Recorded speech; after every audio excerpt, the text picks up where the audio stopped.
Please make repentance, گر گڑائیے اپنے رب کی بارگاہ میں. اور دیکھیں توبہ کیا ہے.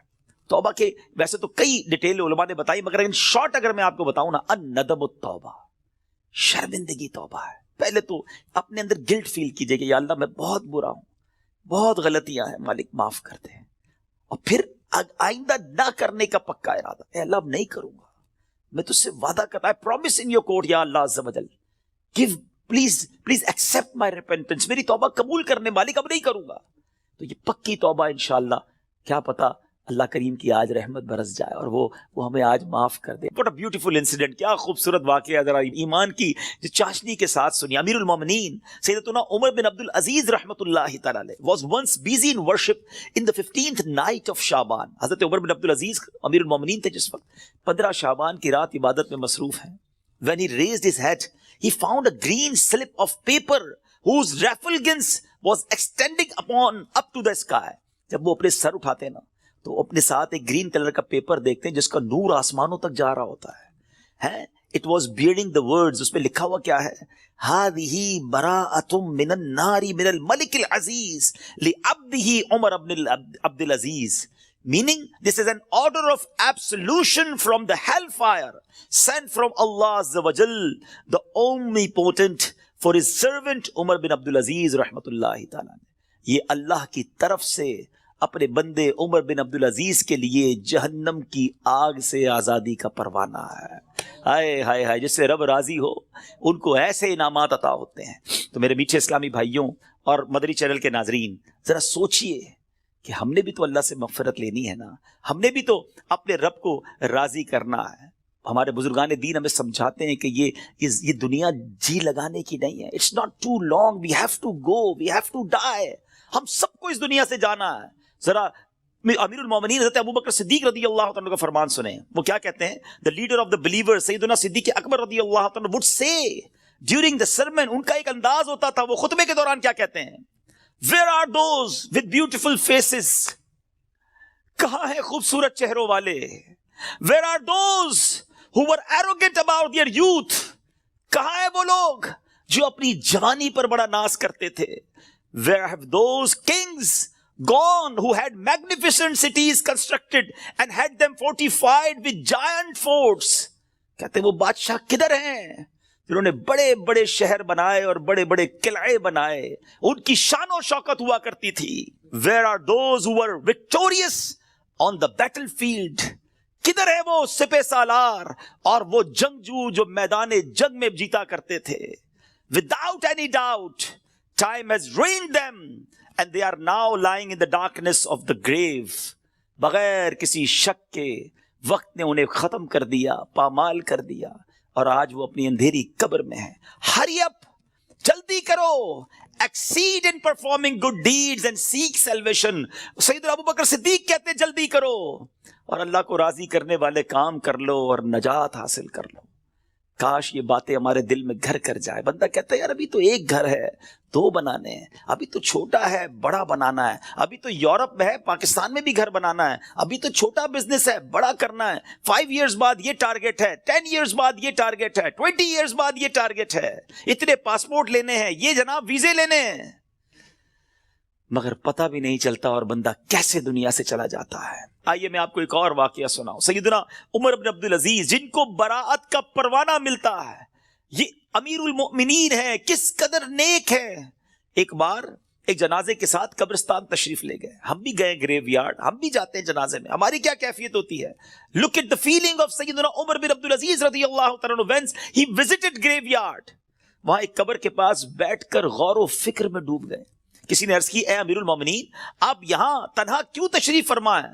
فرمایا ابھی مجھے قبر نے مجھے پکار کر بلایا اور بولی اے عمر بن عبد العزیز مجھ سے کیوں نہیں پوچھتے میں اپنے اندر آنے والوں کے ساتھ کیا برتاؤ کرتی ہوں. میں نے اس قبر سے کہا مجھے ضرور بتا. وہ کہنے لگی جب کوئی میرے اندر آتا ہے تو میں اس کا کفن پھاڑ کر جسم کے ٹکڑے ٹکڑے کر ڈالتی ہوں اور اس کا گوشت کھا جاتی ہوں. کیا آپ مجھ سے یہ نہیں پوچھیں گے میں اس کے جوڑوں کے ساتھ جوائنٹس کے ساتھ کیا کرتی ہوں؟ میں نے کہا یہ بھی بتاؤ. تو کہنے لگی ہتھیلیوں کو کلائیوں سے، گھٹنے کو پنڈلی سے، پنڈلیوں کو قدموں سے جدا کر دیتی ہوں. اتنا کہہ کر حضرت عمر بن عبد العزیز ہچکیاں لے کر رونے لگے جب کچھ افاقہ ہوا، کچھ اسی طرح عبرت کے مدنی پھول لٹانے لگے کہ اے اسلامی بھائیوں، اس دنیا میں ہمیں بہت تھوڑا عرصہ رہنا ہے. جو اس دنیا میں صاحب اقتدار ہے وہ آخرت میں انتہائی ذلیل و خوار ہوگا. جو اس جہاں میں مالدار ہے وہ آخرت میں فقیر ہوگا. اس کا جوان بوڑھا ہو جائے گا، جو زندہ ہے وہ مر جائے گا. دنیا کا تمہاری طرف آنا تمہیں دھوکے میں نہ ڈال دے، کیونکہ تم جانتے ہو کہ یہ بہت جلد رخصت ہو جاتی ہے. کہاں گئے تلاوت قرآن کرنے والے؟ کہاں گئے بیت اللہ کا حج کرنے والے؟ کہاں گئے ماہ رمضان کے روزے رکھنے والے؟ خاک نے ان کے جسموں کا کیا حال کر دیا. اے میرے میٹھے اسلامی بھائیوں، یہاں عمر بن عبد العزیز رضی اللہ تعالیٰ جھنجھوڑ رہے ہیں کہ عبادت بھی کرنی ہے تو اخلاص کے ساتھ کرنی ہے، اور اگر عبادت بھی دکھلاوے والی ہے تو قبر میں ان کا بھی حال برا ہو جائے گا. حضرت عثمان غنی رضی اللہ تعالیٰ کا ایٹیٹیوڈ آپ کو بتاؤں کہ عثمان غنی رضی اللہ تعالیٰ قطعی جنتی ہیں. اللہ اکبر، عشرہ مبشرہ سے ان کا شمار ہوتا ہے. اور لیکن ان کا انداز کیا ہوتا تھا؟ عثمان غنی رضی اللہ تعالیٰ جب قبرستان جاتے، قبر جاتے تو اس قدر روتے تھے کہ آپ کی داڑھی مبارک تر ہو جاتی. عرض کی گئی جنت و دوزخ کا تذکرہ کرتے وقت آپ اتنا نہیں روتے، مگر قبر پر بہت روتے ہیں. اس کی وجہ کیا ہے؟ فرمایا میں نے نبی اکرم صلی اللہ علیہ وسلم کو فرماتے ہوئے سنا ہے، قبر آخرت کی سب سے پہلی منزل ہے.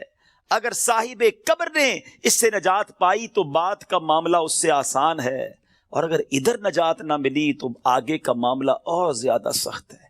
Actually this is the first examination. یہ پہلا امتحان ہے جو مرنے کے بعد دینا ہے. جو اس امتحان میں کامیاب ہے وہ آگے بڑھتا چلا جائے گا، اس کی سکسس کا راستہ کھل جائے گا. مگر جو اس امتحان میں ہی فیل ہو گیا وہ آگے بھی برباد رہے گا. اے میرے بیچ اسلامی بھائیوں، کیا ہم اس ایگزامینیشن کی تیاری کر رہے ہیں؟ ہم میں سب نے کسی نہ کسی ایگزام کو دیا نا، اسکول، مدرسے، کہیں نہ کہیں ایگزام دیا تھا. اس ایگزام سے پہلے ہم پر کتنا برڈن تھا، کتنا پریشر تھا.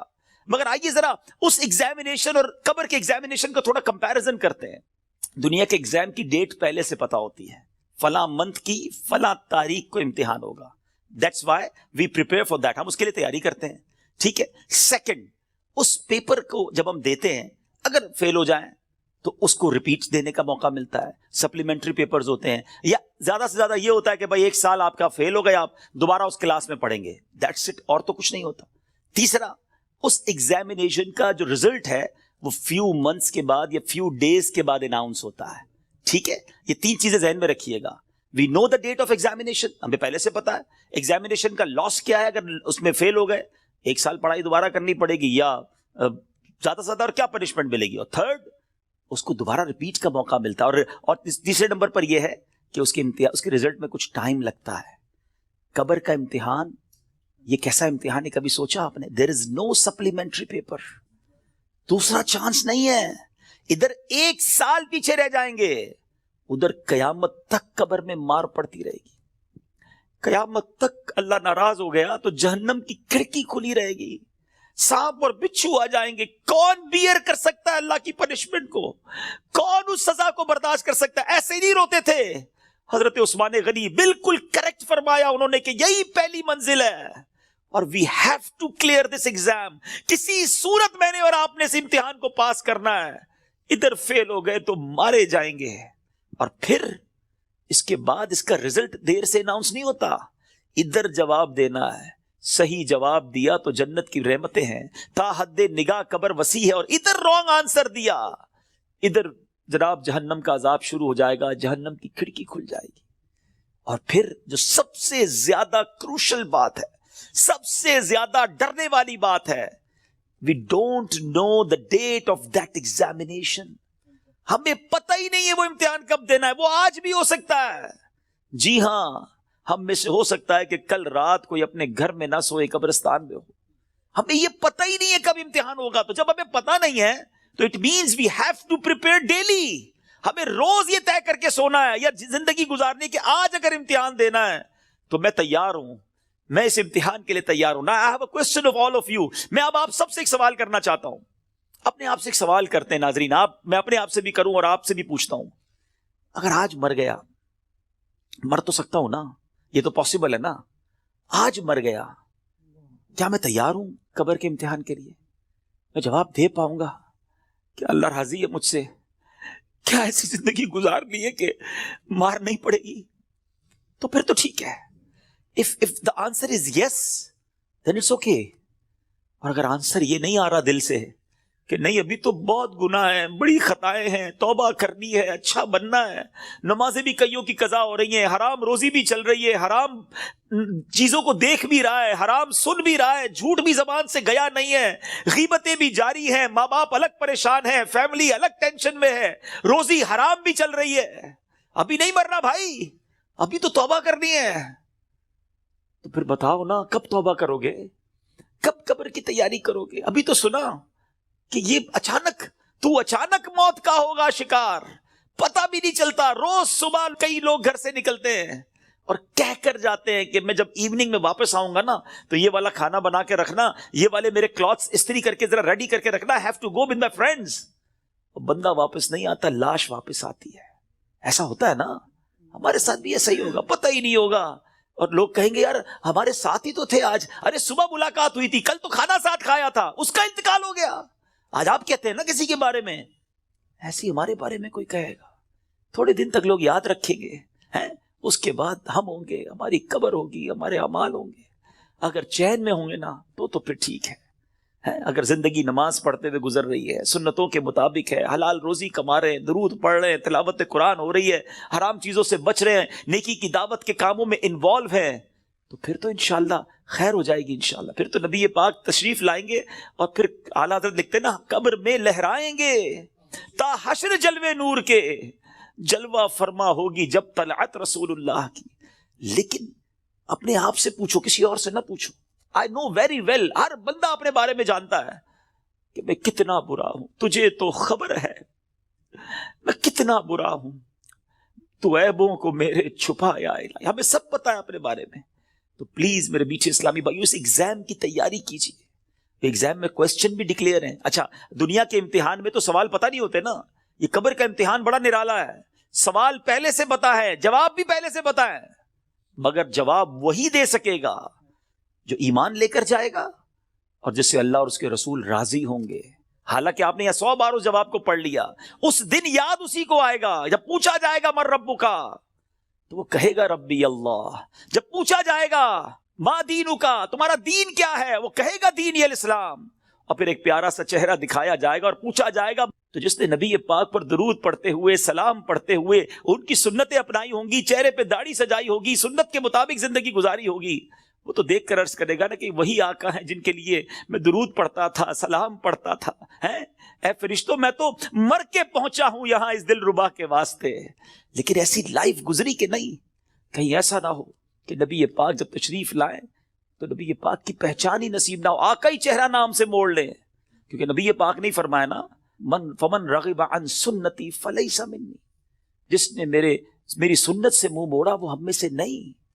سوچئے سنت کے بغیر جو زندگی گزار رہے ہیں، حرام کاموں میں زندگی گزار رہے ہیں، گناہ گار تو ہیں مگر بندے تو رب کے ہیں نا. وہ بندوں کو ان کی ماؤں سے زیادہ چاہنے والا ہے. اس کی رحمت تو چاہتی ہے، جی ہاں اس کی رحمت چاہتی ہے کہ میں اور آپ بخشے جائیں، مگر ہم چاہتے ہیں کہ نہیں. ہمارا یہ انداز ہے کہ نہیں کہ مولا آج ہم بس تیرے دربار میں آ گئے ہیں، مجرم حاضر دربار ہے، سر جھکا لیا ہے، مانتا ہوں مولا میں سب سے برا ہوں مگر آج بخش دے مالک. قبر میں وہ کون سے اعمال ہیں جو کام آئے؟ ہم اکیلے ہوں گے نا، اندھیری قبر ہوگی. کبھی سوچا ہمارے روم کی لائٹ چلی جائے، ڈر لگتا ہے. پنکھا نہ چلے، ایئر کنڈیشن گرمیوں میں نہ چلے تو نیند نہیں آتی. جنریٹر، یو پی ایس کتنے انتظام کرتے ہیں. کبھی سوچا کہ قبر میں ہوا آئے گی کہ نہیں، اکیلا ہوں گا، کیا ہوگا میرے ساتھ. اور اگر اللہ نہ کرے ادھر سانپ بچھو آ گئے، ادھر جہنم کی آگ ہوگی تو ہم کیا کریں گے. آئیے میں آپ کو بتاتا ہوں.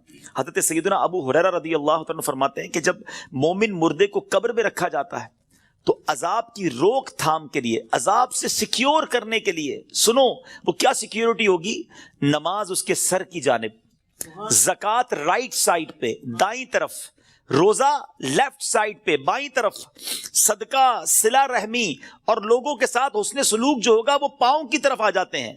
بس جب عذاب اس کے سر کی طرف سے آتا ہے تو نماز کہتی ہے میری طرف سے کوئی راستہ نہیں ہے. جب رائٹ سائڈ سے عذاب آتا ہے تو زکوٰۃ کہتی ہے میری طرف سے بھی کوئی راستہ نہیں ہے. جب لیفٹ سائڈ سے بائیں سائڈ سے عذاب آتا ہے تو روزہ کہتا ہے میرے یہاں سے بھی کوئی راستہ نہیں ہے. پاؤں کی طرف سے عذاب آتا ہے تو صدقہ اور دوسرے نیک اعمال کہتے ہیں ہماری طرف سے بھی داخلے کا کوئی راستہ نہیں ہے. یہ سیکیورٹی ہے. نماز، زکوٰۃ، روزہ، صدقہ و خیرات، رشتہ داروں کے ساتھ اچھا سلوک، یہ وہ عادتیں ہیں جو قبر میں کام آئیں گی.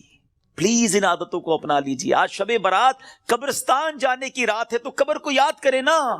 Try to prepare for your grave. لوگ کہتے ہیں برائٹ فیوچر ہونا چاہیے. ارے جتنا برائٹ فیوچر کے بارے میں سوچتے ہو کبھی برائٹ گریو کے بارے میں بھی تو سوچو نا, کہ قبر بھی تو برائٹ ہو, وہ بھی تو روشن ہو, ادھر اندھیرا نہ ہو. یاد رکھیے گا قبر فقط دو طرح کی ہوتی ہے. دیر از نو تھرڈ آپشن.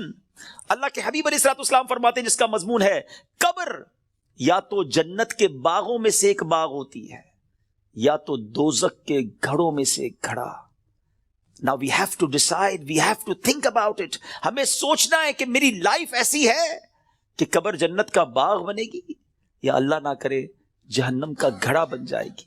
پیارے آقا مدینے والے مصطفیٰ صلی اللہ علیہ وسلم ایک اور بڑا خوبصورت فرمان فرماتے ہیں, اے سورہ ملک پڑھنے والوں تمہیں مبارک ہو, اے قرآن سے دوستی کرنے والوں تمہیں مبارک ہو. قبر میں دیکھو یہ کیسا کام آنا ہے. اللہ کے حبیب فرماتے ہیں بے شک قرآن میں 30 آیتوں پر مشتمل ایک سورت ہے جو اپنے پڑھنے والے کے لیے شفاعت کرتی ہے یہاں تک کہ اس کی مغفرت کر دی جائے گی, اور یہ سورہ ملک ہے. تو روز رات مغرب سے لے کر فجر تک کسی بھی وقت آپ سورہ ملک کی تلاوت کریں, یہ قبر میں کام آئے گی. کتنے سارے سافٹ ویئرز ہیں ہمارے موبائل میں, ڈیلی کتنے سافٹ ویئر آن کرتے ہیں, کبھی چیک کیجئے کہ ایک دن میں کتنی بار, بعض اوقات ہنڈریڈز آف ٹائم ہم موبائل آن کرتے ہیں, کسی سافٹ ویئر کو آن کرتے ہیں. اتنے سارے سافٹ ویئر آن لائن ہوتے ہیں روزانہ. جب میں اور آپ چلے جائیں گے نا قبر میں, دنیا سے جائیں گے, یہ سارے سافٹ ویئر آف لائن ہو جائیں گے. ہو سکتا ہے لوگ ڈھونڈیں گے کہ یار یہ بندہ 5 دن ہو گئے آن لائن نہیں ہوا. ہم دیکھتے ہیں لاسٹ سین کب ہے, یہ لاسٹ کب آن لائن ہوا تھا, اچھا ابھی جاگ رہا ہوگا یا سو رہا ہوگا. لوگ اس سے چیک کر لیتے ہیں کہ یار اس نے لاسٹ سین کب کیا تھا. 1 دن ہو گیا سافٹ ویئر نہیں آن ہوا, 2 دن ہو گئے آن لائن نہیں ہوا, 3 دن ہو گئے آن لائن نہیں ہوا. جب جا کے پوچھتے ہیں تو پتا چلتا ہے بندہ ہی آف لائن ہو گیا ہے, یہ بندہ مر گیا ہے, یہ قبر میں چلا گیا ہے. لیکن آپ نے کبھی سوچا یہ سارے سافٹ ویئر آف لائن ہو جائیں گے. جس نے قرآن تھاما ہوگا نا وہ قرآن قبر میں بھی آن لائن ہوگا. وہ قرآن قبر میں روشنی اور نور کا کام شفاعت کرے گا, روکے گا عذاب کو. تو اس کو تھام لو نا جو قبر میں بھی آن لائن رہے. اس سافٹ ویئر کو کب کھولتے ہیں ہم؟ پچھلے رمضان میں قرآن پڑھا تھا, اب بہت سارے وہ ہوں گے جو اس رمضان میں پڑھیں گے. پورا سال قرآن سے دور, قرآن صحیح پڑھنا آتا نہیں, نہ اس کے تلفظ نہ اس کی تجوید. کیا مسلمان ایسا ہوتا ہے؟ کیا قرآن سے اتنا دور رہ کر زندگی اچھی ہے؟ نہیں میرے بیچ اسلامی. اللہ کے حبیب علیہ الصلوۃ والسلام فرماتے وہ دل ویران ہے جس میں کچھ قرآن نہیں ہے. چیک کرو ہمارے سینے میں کتنا قرآن ہے, ہم کتنا قرآن روز پڑھتے ہیں. پلیز کیا ایسا نہیں ہو سکتا کہ میں روز یہ نیت کر لوں کہ میں اس وقت تک سوؤں گا نہیں جب تک میری آنکھیں قرآن دیکھ نہ لیں, میرے کان کچھ قرآن سن نہ لیں, اور میری زبان کچھ قرآن پڑھ نہ لے. کتنی اچھی زندگی ہے قرآن کے ساتھ. تو پلیز اللہ کے کلام سے دوستی کریں. صدقہ و خیرات یہ دن ہیں اللہ کی راہ میں خرچ کرنے کے. صحابہ کرام شعبان میں اپنی زکوٰۃ ادا کرتے تھے تاکہ رمضان میں غریب لوگ اچھے طریقے سے اپنا رمضان گزار سکیں. زکوٰۃ دیں, اور پھر صدقہ خیرات زکوٰۃ, سبحان اللہ, یہ اتنا اللہ کو پسند ہے کہ اللہ کریم نے قرآن مجید فرقان حمید میں جو کامیاب لوگوں کے اوصاف بیان کیے نا, ویسے میں آپ کو ہنٹ دے دیتا ہوں, قرآن کی بات کی ہے نا, آپ سورہ مومنون 18 پارے کی سٹارٹ کی جو سورت ہے نا, سٹارٹ ہی اسی سے ہوتا ہے. 11 آیتیں, 11 آیات. پلیز مسٹ ریڈ دوز آیات, ضرور پڑھیں ان آیتوں کو, اس کا ترجمہ و تفسیر پڑھیں. لوگ کہتے ہیں یار فلاں سکسیسفل ہے, فلاں کامیاب ہے, پیسے والا کامیاب ہے, جناب اتنا بڑا کاروبار ہے یہ کامیاب ہے, فلاں ملک کا پاسپورٹ ہے وہ کامیاب ہے. نہیں جناب, جو عہدے دار ہے, جس کے پاس کوئی اقتدار ہے وہ کامیاب ہے. کون فیصلہ کرے گا ہوئی سکسیسفل؟ جس نے کائنات بنائی, جس نے مجھے بنایا, جس نے آپ کو بنایا, وہ رب فرماتا ہے قد افلح المؤمنون. یہ 18واں پارہ شروع یہیں سے ہوتا ہے کہ بے شک ایمان والے کامیاب ہو گئے. ہائے ہائے. اور پھر اس کے بعد ان ایمان والوں کے اوصاف, وہ کون سے ایمان والے ہیں, ان کے اندر اسپیشلٹی کیا ہے, اللہ نے ان 10 آیتوں میں بیان بھی فرما دیا. اور جو آخری 11ویں آیت ہے نا, اس میں تو انعام بھی بتا دیا کہ ان کو ملے گا کیا, ان ایمان والوں کو ملنا کیا ہے. ضرور پڑھیے گا, ایمان تازہ ہو جائے گا. مگر میں چونکہ صدقہ اور خیرات کی بات ہو رہی ہے, زکوٰۃ دینے والی بات ہو رہی ہے, تو میں شروع کی 3-4 آیتیں سناتا ہوں آپ کو. اللہ قرآن میں فرماتا ہے بسم اللہ الرحمن الرحیم قد افلح المؤمنون الذین هم فی صلاتهم خاشعون والذین هم عن اللغو معرضون والذین هم للزکاة فاعلون. اللہ فرماتا بے شک مراد کو پہنچے ایمان والے ہیں. اب مراد کو پہنچے کیا کرتے ہیں؟ جو اپنی نماز میں گر گڑاتے ہیں. کیا ہماری نمازیں ایسی ہیں؟ اول تو نماز پڑھتے نہیں، پڑھتے تو دھیان کہیں اور ہوتا ہے. فوکس نماز میں خشوع و خضوع ہے جن کی. پھر فرمایا جو کسی بیہودہ بات کی طرف التفات نہیں کرتے. ادھر تو حال یہ کوئی بتاؤ یار، کوئی ویب سائٹ بتاؤ، کوئی کلپ بھیجو، کوئی سافٹ ویئر بتاؤ جدھر سے معاذ اللہ گندی بری باتیں دیکھنے کو ملے. قرآن کہتا ہے جو بیہودہ بات کی طرف توجہ ہی نہیں کرتے یہ ہیں ایمان والے، یہ کامیاب لوگ ہیں. اور آگے فرمایا اور وہ زکوٰۃ دینے کا کام کرتے ہیں. خوش نصیب ہے وہ لوگ جو زکوٰۃ دیتے ہیں. یہ دن آئے ہیں اپنی زکوٰۃ کا پراپر حساب کریں، اللہ کی راہ میں دل کھول کر خرچ کریں. اور یہ میں ایک اور بات بتا دوں، جب بھی عبادت کریں نا وہ خوش دلی کے ساتھ کریں، وارم ویلکم کریں عبادت کو، برڈن فیل نہ کریں. کبھی کبھی لوگ کہتے ہیں یار زکوٰۃ دینی پڑے گی، اتنا ساری زکوٰۃ بن رہی ہے. مثال کے طور پہ کوئی کہتا ہے اگر میری 10 لاکھ زکوٰۃ بن رہی ہے، او ہو، ارے خدا کے بندے اللہ نے 4 کروڑ دیے تو 10 لاکھ بن رہی ہے نا. شکر ادا کرو، اللہ نے دینے والا بنایا، مانگنے والا نہیں بنایا. میں تو کہتا ہوں جو زکوٰۃ دے وہ سجدہ شکر بھی ادا کرے کہ مالک تیری مہربانی، تو نے دینے والا بنایا، مانگنے والا نہیں بنایا. تراویح پڑھنی پڑے گی، رمضان آ گیا ہے. ارے اللہ کے بندو شکر ادا کرو، اللہ نے پیر سلامت دی، اللہ نے پھر رمضان دے دیا، پھر روزے رکھوں گا، پھر تلاوت کروں گا، پھر تراویح. خوش دلی کے ساتھ برڈن فیل کر کر اگر آپ عبادت کریں گے اس کا ثواب بھی نہیں ملنا، اللہ ناراض ہوگا اس سے. خوش دلی کے ساتھ ویلکم کرے عبادت کو، انشاءاللہ اللہ اور عطا فرمائے گا. اور یہ صدقہ، خیرات، زکوٰۃ یہ تو ملٹیپلیکیشن ہے آپ کے مال کی. تو ہے میرے میٹھے اسلامی بھائیو، اس میں ماہ رمضان سے پہلے خوب سخاوت کریں. سخی اللہ کو بڑا پسند ہے. اللہ اکبر. حدیث کا مضمون ہے سخی اللہ کے قریب، بندوں کے قریب، جنت کے قریب ہوتا ہے اور دوزخ سے دور ہوتا ہے. اور جو بخیل ہوتا ہے نا، کنجوس، سٹنجی، فرمایا وہ اللہ سے بھی دور، بندوں سے بھی دور، جنت سے بھی دور ہوتا ہے، دوزخ کے قریب ہوتا ہے. آپ سوچ لیجئے کون سے گروپ میں جانا ہے. اللہ سے دعا کرو اللہ سخاوت عطا فرمائے اور اپنی راہ میں دل کھول کر خوش دلی. دیکھیں انجوائے کر کے خرچ کرو گے نا، اس کو پتہ کیسے انجوائے کر سکتے ہیں آپ، اس کو کیسے خوش دلی کے ساتھ کر سکتے ہیں. مال انسان کو یقیناً پسند ہوتا ہے. یہ انسان جو ہے نا اس کے اندر جس کو کہے کہ دل کے اندر مال سے محبت ہے. اب اس مال کو خرچ کرتے ہوئے خوشی کیسے ہو، اس کا بڑا پیارا علماء نے طریقہ بتایا کہ بندہ یہ سوچے، یہ سمجھے اور یقین کرے کہ جو میں دے رہا ہوں نا یہ جا نہیں رہا ہے، یہ میرے ہی اکاؤنٹ میں جمع ہو رہا ہے اور ملٹیپلائی ہو رہا ہے. سبحان. جب یہ آپ کا مائنڈ سیٹ بن جائے گا نا، مثال کے طور پہ ہمارے یہاں لوگ کمیٹی ڈالتے ہیں، BC ڈالتے ہیں، تھوڑے تھوڑے پیسے. کیوں؟ یار مشکل وقت میں کام آئیں گے، اسی لیے ڈالتے ہیں نا. تو یہ واقعی وہ پیسے ہیں جو مشکل وقت میں کام آئیں گے. اور یہ وہ مشکل وقت ہوگا جب کوئی مدد نہیں کر سکے گا. Nobody help us on the day of judgment. کیوں؟ کہ وہاں تو آپ نے سنا ہے نا، ماں بھی جواب نہیں دے گی، والد بھی جواب نہیں دے گا، والد کو بیٹا جواب نہیں دے گا.